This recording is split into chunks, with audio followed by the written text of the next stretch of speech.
জাকের আলম স্যারের কাছে জানতে চাইবো, যারা উচ্চ রক্তচাপে আক্রান্ত তাদের মধ্যে একটা বড় অংশ আছে, আরো অনেক রোগ আছে যেটাকে আমরা কোমরবিডিটিস বলি।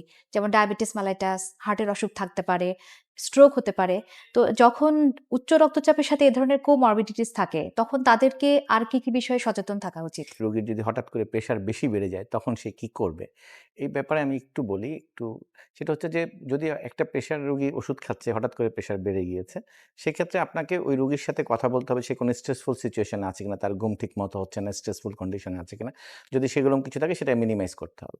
সেকেন্ড হচ্ছে যদি তার ওষুধের প্রতি অ্যাডিয়ারেন্স টা কেমন, সে ওষুধের প্রতি কমপ্লায়েন্স কেমন, সে ওষুধ ঠিকমতো খাচ্ছে কিনা সেটা। যদি ওষুধ ঠিকমতো না খায় বা ওষুধ যদি খাওয়ার পরেও প্রেশার বাড়তে থাকে, তাহলে আমরা ওষুধের যেই মাত্রাগুলো আছে বা আমি এর আগে বলেছিলাম বিভিন্ন গ্রুপের ড্রাগ আছে, কম্বিনেশন ড্রাগ আমাকে দিতে হবে সেই প্রেশার কন্ট্রোল করতে গেলে।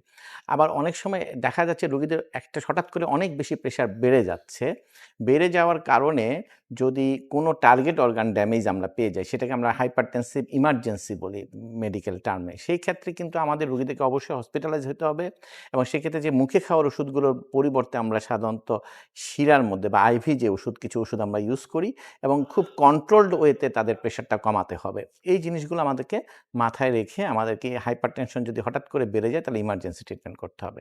আর আপনার সেকেন্ড যে প্রশ্নটা সেটার উত্তর আমি দিচ্ছি যে আপনি আমাকে প্রশ্ন করেছেন যে বিভিন্ন যদি রোগীদের সাথে প্রেশারের সাথে যদি অন্যান্য ড্রাগের কোমরবিডিটিস থাকে, এটা খুবই স্বাভাবিক যে প্রেশার থাকে অন্য কোমরবিডিটি যেমন পেশেন্টের উম অ্যা অ্যা কোমরবিডিটি থাকাটাই স্বাভাবিক। যেমন আমি বলেছি যে ডায়াবেটিস এবং হাইপারটেনশন এই দুটো কিন্তু ফ্যামিলিতে অনেক সময় একসাথেই রান করে। আমি বলছি বংশগতির একটা ব্যাপার আছে এটার সাথে হাইপারটেনশন এবং এটা অনেক সময় অনেক ফ্যামিলিতে হাইপারটেনশন এবং ডায়াবেটিস মানে এটা একসাথে রান করে এবং যদি হাইপারটেনশন কারোর থাকে, আরেকজনের ডায়াবেটিস থাকে, দুজনেরই কিন্তু আলাদাভাবে আপনার এই প বা হার্টের সমস্যা, ব্রেইনের সমস্যা, কিডনির সমস্যা হতে পারে।